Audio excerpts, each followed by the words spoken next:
More than half of all companies globally are family-owned or operated. Family businesses contribute 70% of the world's GDP and account for 65% of jobs. Their voices are important. Their stories must be told. Brought to you by the award-winning publication, Tharawat magazine. This is the Family Business Voice with your host, Ramia El-Agami. Mitchell Stores, putting people first and the science of hugging. Jack Mitchell, along with his brother Bill, grew their parents' specialty clothing store, Mitchell Stores, into a model for international, multi-generational family business success. Not only do Mitchell's employees know their customers' names, but they also know their birthdays, hobbies, and sometimes even the names of their pets. An excursion to Mitchell Stores, now in its third generation of family management, is defined by interaction rather than transaction. The metaphorical hug, an apt descriptor for Mitchell's people-first philosophy, which applies to both customers and employees, has become both a movement and a mantra thanks to Jack Mitchell's work as an author and lecturer. His best-selling books espouse the value of showing gratitude to customers and employees. We had the opportunity to sit down with Jack Mitchell to discuss the family retailer's origins, the practicalities of hugging customers, and what it means to extend that hug to employees even in the face of retail disruption. Enjoy this episode with Jack Mitchell. I think Mitchell's deserves a bit of a storyline first, like maybe to tell us a little bit more about how the business came about in your own words. That would just be a wonderful start, I think, to this conversation. I'd be delighted to share with you and all of you how our family business started. It started over 60 years ago. My dad was a commuter, which means he was living here in Westport, Connecticut, and working in New York City back and forth for 25 years. And he was never really fulfilled as an entrepreneur that he was. And one day he just decided, with my mother's help, to cop off that train and start a small men's and boys store. 800 square feet, 80 square meters. And it was 3 suits and a coffee pot that mom brought from home and a dream. And the dream was to be the very best men's and boys specialty store in Westport, Connecticut. Fast forward those 60 years, my brother Bill came in the business in 1965. Soon thereafter, I came in 1969. Go from the boys' business to the women's business. So we have women's. We all know women spend more than men, or they influence a lot of their men in their families about what they buy in terms of clothing. And from the very beginning, though, it was not about the product, although we always prided ourselves in having the world's best products within our store. But we listened to our customers, and as the world changed, we changed also in terms of our product. But it was about giving personalized customer service. Is it John or Jack? Is it, do they like to travel or don't they like to travel? Do they go to the Middle East? Do they go to the China? So we learn from our customers, and then what do they wear? What do they like? And then how can we fulfill their dreams? We grew very rapidly because Westport, Connecticut grew we're so close to New York City, and our store grew, as I said, that 800 square feet. Today is 27,000 square feet, 2,700 square feet, men's, women's, and jewelry. We carry very precious jewelry in our business, and it's a good percentage of our business. So that's in Westport, Connecticut. Again, my brother Bill and I, we also really realized that we needed help. We'll get into that later in terms of our relationship and how did we build a family business. By the time my brother Bill and I both came in, by the time I came in, few years later, if you remember, my mom and dad were 55 years old. They were really ready to retire or give the business away or whatever, and they very generously gave us the business, the equity, the stock in the business, and we gave them a contract, a handshake for life to take care of them, which we did out of the family business, because they both worked until my mom was 86, my dad was 98 when he passed away. He was still coming in the store and he was obviously the senior person within our business for a long time. But we took the business, my brother Bill, and we hired a very important person, David Bork, who was our family business consultant in 1985. I know him very well, actually, David. He's a lovely person. Yeah, I do. Yeah. It was a real turning point for us because after we spent a couple of years, just my brother Bill and I, talking with David, and he outlined for us, because he works with family businesses, as you know, throughout the world. He was just starting his practice in really 84, 85. And we became one of his, we listened to him, and we listened to him. And what we did was we resolved our issues. We of the roles we play. We have, my brother Bill and I look alike, we talk alike, but we have very different skill sets. My brother Bill is the one that really is on the selling floor. I'm on the selling floor too, but Bill is the heart and soul of the business, and he knows everybody, and they all know him. You know, I'm more the business side, and so forth. So we sorted our roles out, and then we also agreed that we needed a family advisory board, but it needed 5 or 6 outside family business people. So David was the first chairman of the board, just to get us started, of how we've met 4 times a year, quarterly, since 1986 or 1987. We have a board now that consists of 6 outside of advisors, non-family, and then anyone that's a Mitchell in the family business. And as you know, but I'll just share with everyone, my brother Bill and I we're blessed with 4 sons. My brother has 3, and 6 of those 7 are actively working in the family business. We had 7 out of 7. One of our sons, Todd, who started our jewelry business, he left the business for personal reasons, but he's still a stockholder, because my brother Bill and I, like our parents gifted us the business, my brother Bill and I have gifted the equity in the business and the real estate.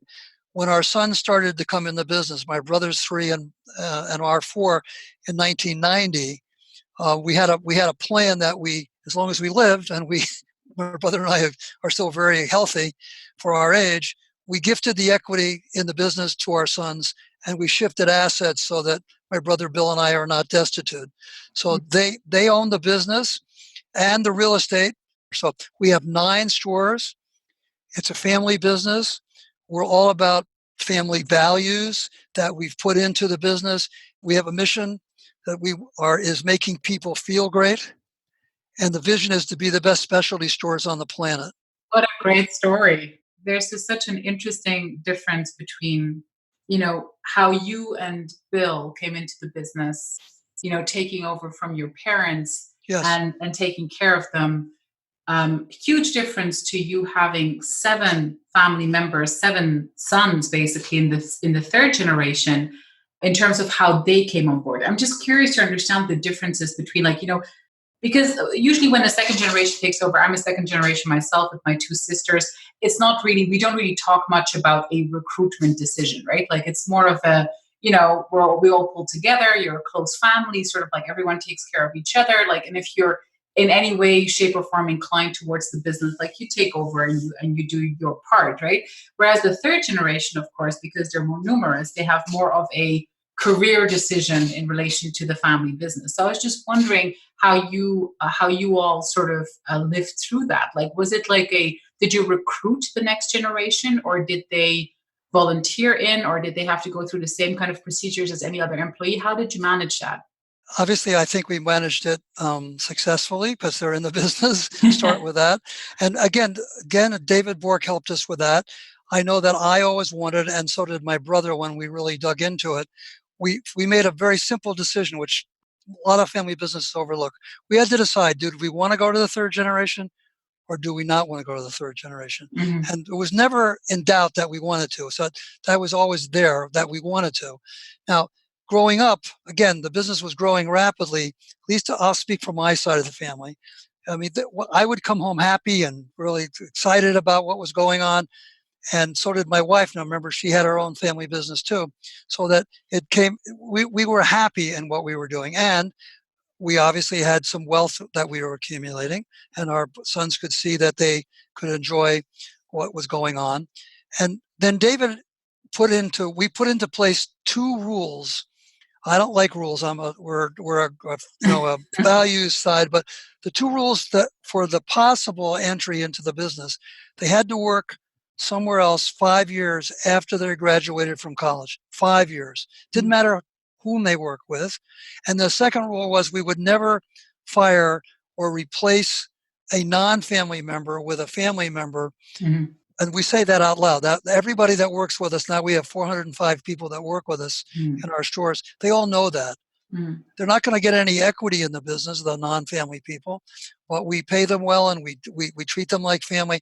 One of the simple secrets is that everybody has different skill sets. As the 7 sons came in the third generation, they all had different responsibilities. It's so interesting because you're like, so the combination of being a family business, but also being in this retail sector, right? Like, which, to be fair, is like probably one of the most disrupted industries that we've, like, you know, over the last few years because of digitalization, etc. And then you obviously like have embraced that already, fully, been very successful, I think, with your e-commerce side as well. Yes, we have been. But it has such ramifications on what talent management looks like, right? Like, because today, I'm supposing here, I don't know, correct me if I'm wrong, Jack, please, but I'm supposing that Mitchell's needs to hire very different kinds of people, very different kinds of talent to grow than it did before. So I was just wondering what that looks like for you guys, and what kind of adjustments did you have to make to the fact that, you know, your industry is being disrupted beyond your control, and how did you respond as a family, but also in terms of how did that reflect on non-family hiring? Yes and no. I mean, yes, we had to hire different skill sets and backgrounds of people in order just let's take the data side. I mean, Russell, because of his background, he's the oldest son. And then Todd came in, the one that was there for quite some time and started our jewelry business as well. He worked for Apple. Todd worked for Apple. Russ worked for IBM. And Todd, you know, he was doing software business in Silicon Valley for 5 years when he was first married. So they put together our whole CRM system, and we didn't buy it. We made it. We've customized it for us. And even when we went online, everybody said we went online. Because we only went online 3 or 4 years ago. Maybe it's longer now, but we weren't there in the beginning. We almost went on when the dot-commerce came in 2002, 2003. We would have lost millions of dollars if we had done that. So we were a little late to the game, but now we found a software company in New York City that for 2 years we worked that out and integrated it with our CRM system. Then they knew it was only a full-time, part-time thing. And then we hired 3. Now we have 4 people that work on our MPEX business, our online business. Plus, we just hired a data scientist who's unbelievable.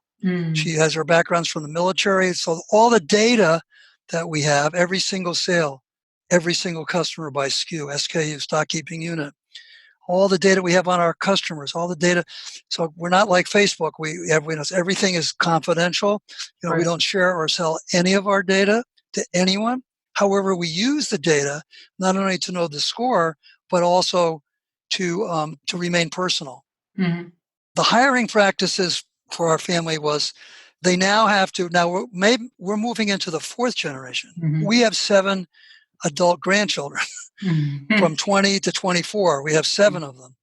And I happen to be the older brother, and I got married earlier. So my brother Bill has 7 lovely grandchildren also. They're just younger.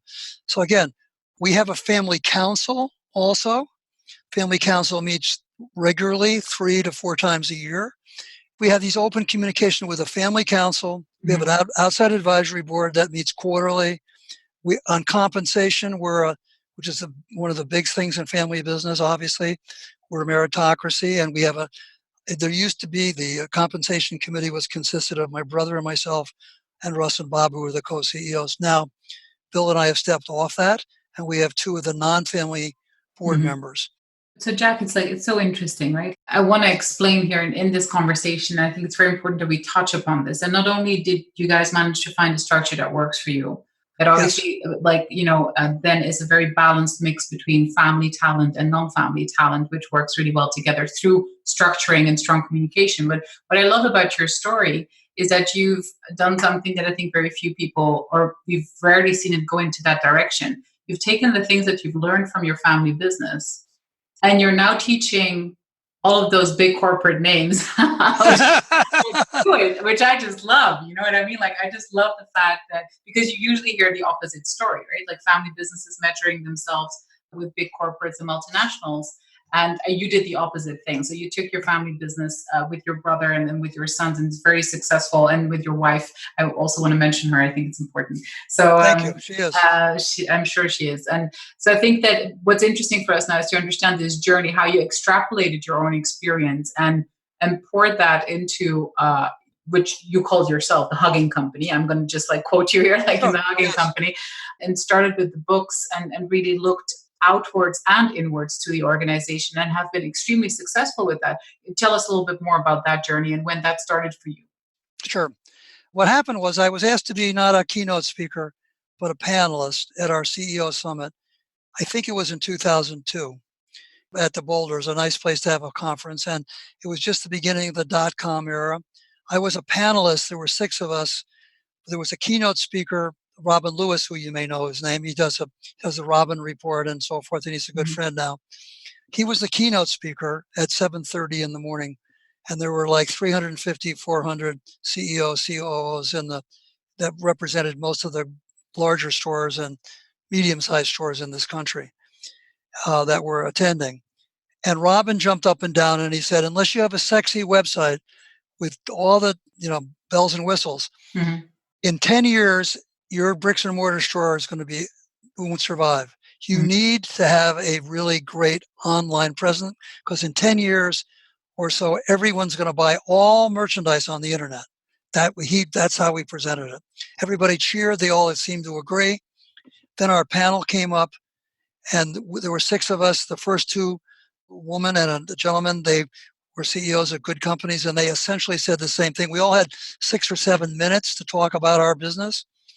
And I was number 3, and it's one of those stages you could walk down the stage right in the middle of everyone. And I walked down there and I said, we're about something I haven't heard anybody talk about. We're all about customers.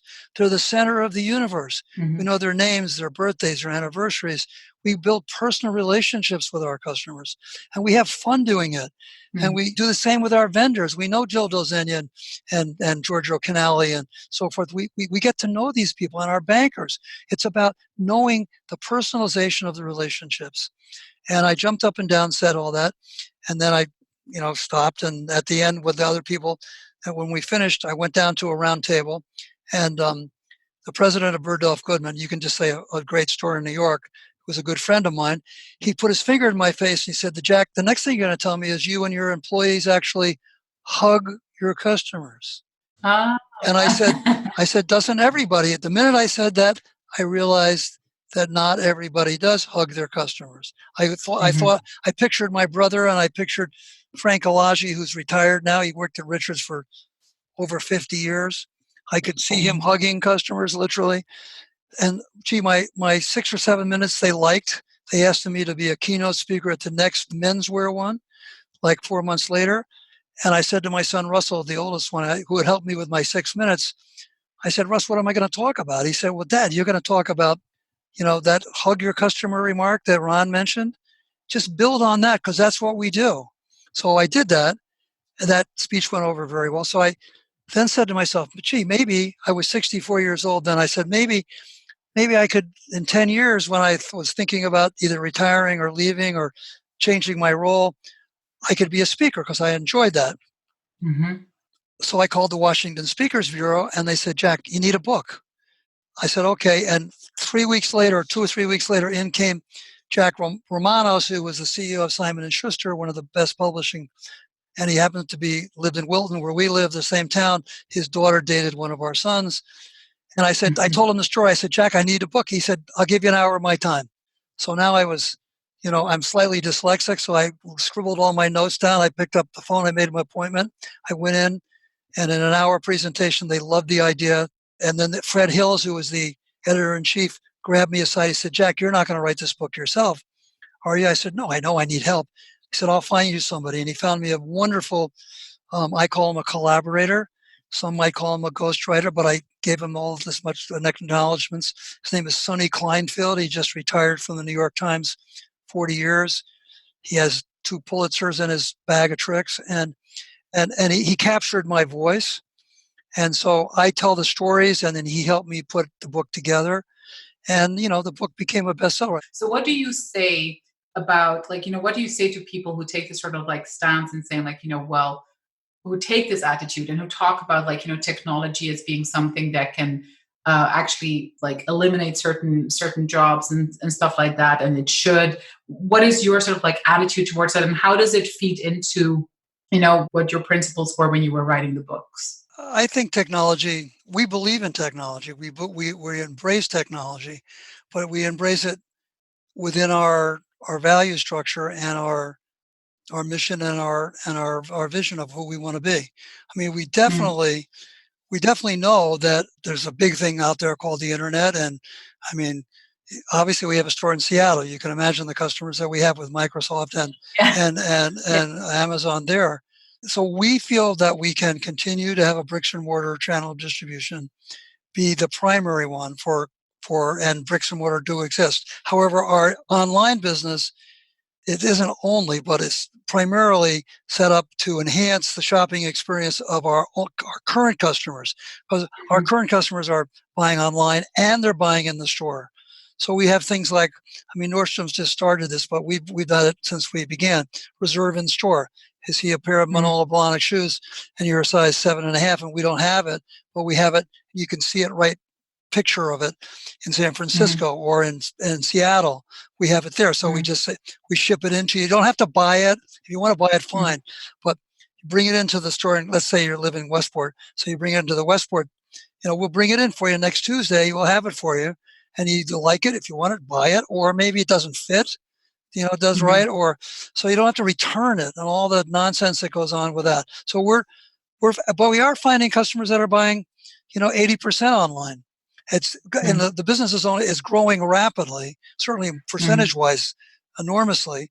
But it's not. It's still, again, I'll give you the number, but I probably will take it out. Only 4 or 5% of our business. But that's quite a normal quota at the moment, isn't it? Because overall, I think online retail purchase is still at about 15% of overall purchase yet. So it's basically pretty much aligned with what we see out there, right? Right, exactly. Yeah, probably right. Yep. And I mean, we have found out with our data being so sophisticated in the data side, without sounding presumptuous, is more profitable with the bricks and mortar than it is online. Jack, I think we could go on for hours. I'm going to cut it out there. Honestly, I now hope this is not the last conversation we have, because I just love this so much, what you're saying. And I think it's such important, and you're right, especially in the current ambient that we're experiencing worldwide, by the way. So you're also suffering from the same thing. I think these messages are very important. Thank you for listening to the Family Business Voice. Subscribe to our channels now on iTunes, TuneIn, Stitcher, or Spotify to be notified of our weekly episodes.